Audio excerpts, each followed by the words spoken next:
as Ghost mentions his ideas, it is time once again for the Phantom Punch breakdown. We had a week off last week, and this week it is time for the Saori Oshima breakdown, who, just got the big upset over Kana Asakura, launching herself right into the thick of things. A top atomweight, presented herself as one of the very best atomweights in the world. Let's talk about her. Alvin, very excited. He says yes right away. You love to see it.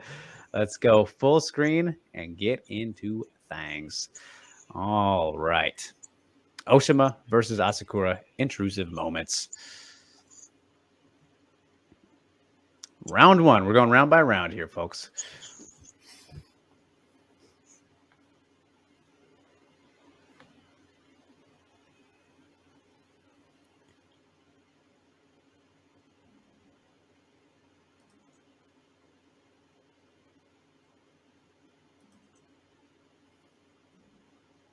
Kicking high early, even if it hits the arms, is a great strategy to limit the opponent's head movement. Jab feint forces a reaction from the opponent. Oshima lands a nice rear straight down the opponent's center line. Mislead front kick allows Oshima to attain outside foot position from open stance. Outside foot position allows Oshima to land a lead hook counter over the top of her opponent's jab.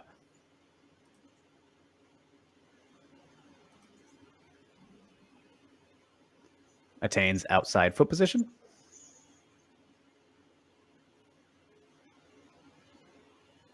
Outside foot position allows Oshima to slip the lead jab and land her rear strike down the middle. Very nice. Oshima slips the rear straight and takes the inside foot position. Head control and underhook allows Oshima to break opponent's posture to set up the inside trip. Perfect. Right into it right there. Oshima consolidates the Kesakatame position, scarf hold, by driving her post foot up and grounded foot towards her opponent. I don't think there was anything she could do that would have been better. Yeah, that was excellent. Arm control and wedge created by Oshima's grounded foot allows her to land free right hands. Delivery.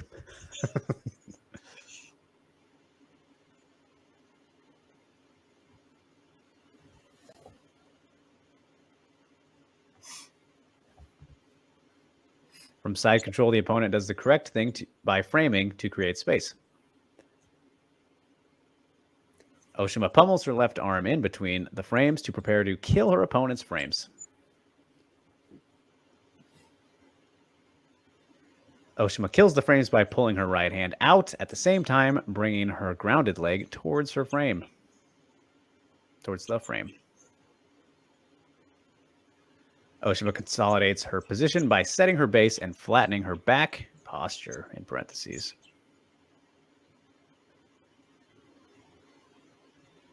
And we're on to round two.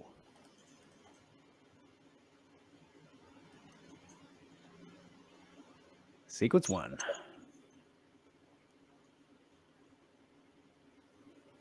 Single collar tie breaks the opponent's posture. Oshima secures an underhook, making Dominic Cruz proud. Inside foot position gives Oshima space for right knees.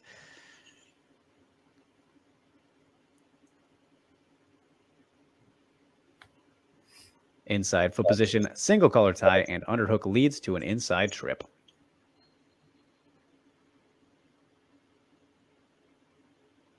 Oshima lands in non-consolidated half guard. Oshima has scarf hold and wrist control in half guard, which seems like a dominant position. Committing to the scarf hold does not allow Oshima to posture up. Posturing up in top half guard leads to striking dominance from the top. underhook, and the position of the bottom leg allows the opponent to nearly take the back.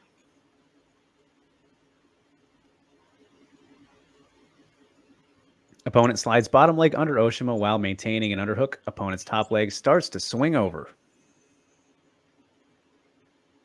This is the problem with the scarf hold. The opponent now has a hook in and compromised the base of Oshima. I feel like we hear that during every fight. Somebody mentions that. It's the problem with the scarf hold position. But hey, still effective, as you can see. This is trouble for Oshima. The opponent's right foot is on the ground and left foot begins to consolidate a back take. Take note that Oshima's base is compromised.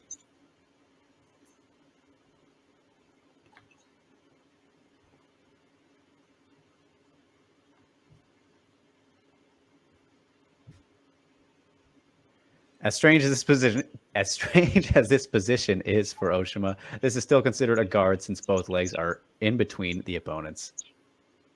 It's just an upside down guard. Knee shield and rotation of the back allows Oshima to regain a workable guard.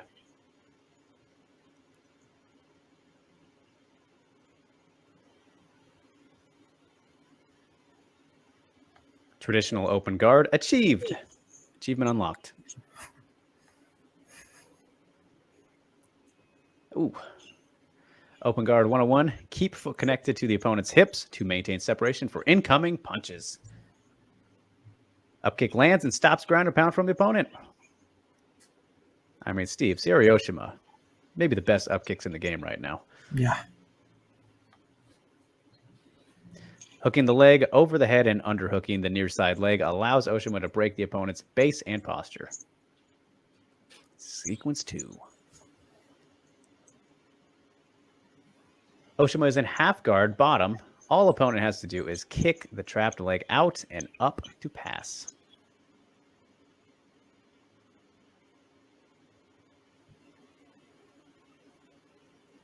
Oshima begins to create a frame and establishes a head tie to break the opponent's posture and prevent a pass.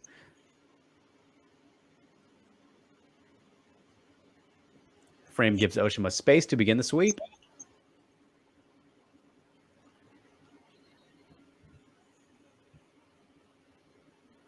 Head tie and bicep tie breaks the opponent's posture when opponent tries to pass.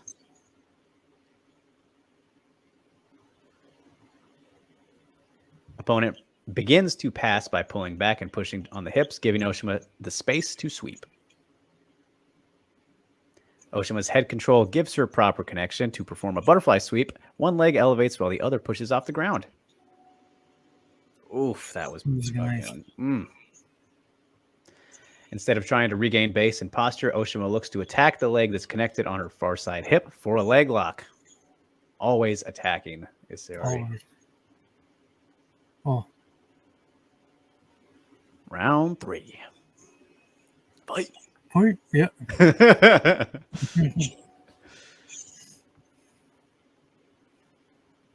Always good to see high kicks, even if they're blocked. Can't hate them.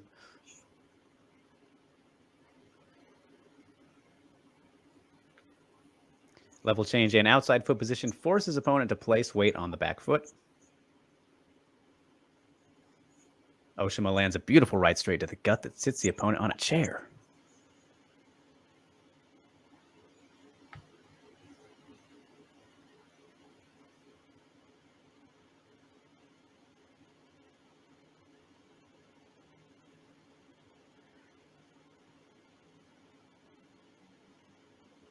While Oshima is very skilled at the bottom position on the ground, do you guys think Oshima's comfort from bottom position will hurt her in the long run?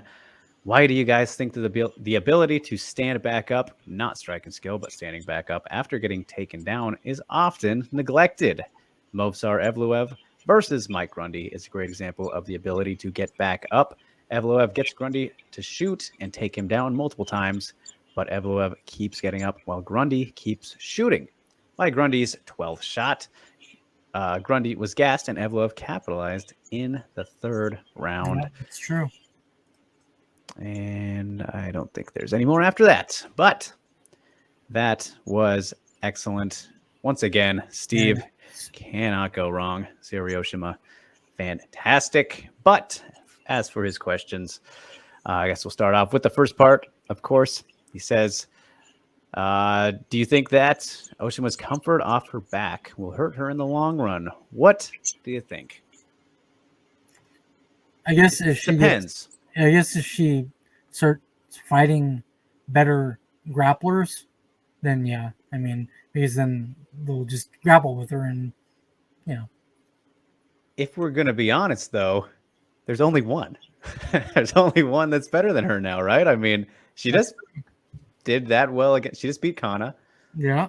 Ayaka's the other one. Yeah. So, and she's smaller than everybody, but it's clearly not mattering because she's that damn good. Moves. Yeah, she moves very fluidly. Like it's all a very fluid movement with her. So it doesn't matter how tiny she is. That doesn't matter at all. Mm-hmm. I don't think. Yeah. So it's one of those unique cases, Ghost, I think, where I think she'll be fine. And just you look at that fight, and you look at all of her fights. Like, this was a great example just because who it was against, right? And on the stage and all that. But you watch her whole career, she is just nonstop active, always going for, attacking at whatever it is. Like we just saw there with, the leg lock attempt. If there's an opening, she'll go for it. But even with strikes, like in that fight, the nonstop up kicks whenever there was an opportunity. Like, I think her size being so small helps her in those positions. Like, because she doesn't have to, like, her legs are short enough to where they can squeeze in there like punches, dude. Like those up kicks on Kana were just, chef's kiss stuff. She's got fantastic up kicks right now, and she can use them because of the rules. So, yeah. I mean, I think she's fine on the bottom. Yeah, I mean, there's only like I said, there's only one person who she might have trouble with. Yeah. I don't know. I think she's okay. Yeah, so do I. And then he asks about obviously, why do you guys think the ability to stand back up is often neglected? And then, mentioned the Evla versus Grundy one. So, Steve, I think you had some thoughts on that one as the wrestler. Yeah, I don't know why it's neglected. I don't know. I honestly don't know why it's neglected. It shouldn't be, I guess. Is it just like you think people are lazy? They don't want to work on they can't all be Derek Lewis. Yeah, Derek Lewis. Yeah, I don't know. Maybe they are. Maybe they just don't want to do that extra work. I mean, but it shouldn't be neglected, obviously. Well, here's the thing. Now that I think about it, I think that obviously that sounds weird to say not to do that extra work, but I don't think it's a thing out of, I shouldn't have said laziness. I shouldn't have said that, but it's kind of preparing for, I know, but like now that I think about it, more of a case where it's them preparing to not get in that position rather than preparing for the position, right? Don't why train for something if you aren't even gonna imagine being there, kind of thing. You know what I mean? I don't know. I mean, I don't know. I guess I would train. I guess I would train to be there. That's the only way that you'll get better, is actually being there. Specifically, in training, repetitiveness. The repetitiveness is what gets you better at something. That's just the way it is. Like, you can't go into a fight and think, oh, I'm not going to go there, because you don't know what your opponent's training on. Your opponent might be like, oh, I'm going to take this motherfucker down. And then what are they going to do? But that's kind of the delusion of MMA, right? Is that everyone thinks they're so much better than, maybe they are in certain areas, whatever it may be. So, yeah. And I mean, you kind of have to be to an extent, right? But no, I mean, you have to believe in yourself. Yeah. Obviously, you have to believe in yourself. But I mean, you got to train. You got to train to go to places where you're not comfortable. Right. Yeah. But then that's the thing, is no one likes to be uncomfortable. So it's like a double-edged sword. So maybe, I don't know. It's a tricky thing. That's a great question though, Ghost. I'd love to hear, maybe I'm going to have to ask some fighters about that, because I think that is a pretty good question. I bet Should have asked Saori. I bet you if you ask fighters that same question, they'll be like, I don't know. Yeah, like, that is a good question. Yeah, I don't know why I don't do that. See, we're gonna have to start a trend to get everyone working on their ability to get up. But yeah, excellent stuff. Nonetheless, Ghost. Let's check out the comments now. I always love reading them after those. I think it's more of a wrestling thing where you specifically work on getting up. If you're down, you specifically work on getting up. You have to. Jiu-jitsu, I don't think that they do. Right, because you don't necessarily need to. Being on your back sometimes is better. You literally don't have to get up in jiu-jitsu. Yeah, but in wrestling, you fucking have. If you're down, you got to get your ass up, or else you're getting points taken against you, and you're gonna lose the match. Right. Yeah, that's a great point. That is a great point. Yeah, the need, I think, it's definitely needed. It's needed in wrestling for sure. Like 100%, you have to. I guess that's probably why I'm like, I don't know why they don't do it. It makes sense to me. I don't fucking know why. Yeah, no, that's very true. Backgrounds play a big part, but Alvin says, I love Mr. Phantom's breakdowns. Best in YouTube. You won't find me disagreeing. Obviously, quite biased, but hey, he is phenomenal. You can't argue. Rue says, Oshima should be very good. Jin said, very cool. Jimmy says, Ghost loves them high kicks, just like inside low kicks. Oh, yeah. He just loves the kicks in general. James says, really cool stuff with the high kick. Citra says, man, I've missed these. Ghost making me feel like I'm watching fights wrong. Always. James says, man, I would have missed that wedge on the hand. Yeah, very nice stuff there. He highlights the things you might miss in live action. Alvin says, so organized and clean looking slides. Thank you, Mr. Phantom. Jimmy says, this one is really instructive. It shows how to maneuver through positions on the ground that I hope to use in training. Love to hear that, man. James says, base posture connection pressure also seems to show up every week. Hey, they're big things. Citra says, well, now we know why scarf holds are bad. Well, like I said, this intro, we get reminded on commentary every single time it happens, no matter what event you're watching, and that happens. But yes, that was definitely a reminder.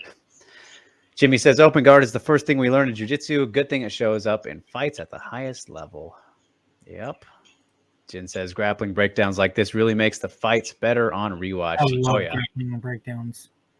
Oh, yeah. I think I definitely much more enjoy grappling breakdowns than striking. Just myself, personally. Yeah.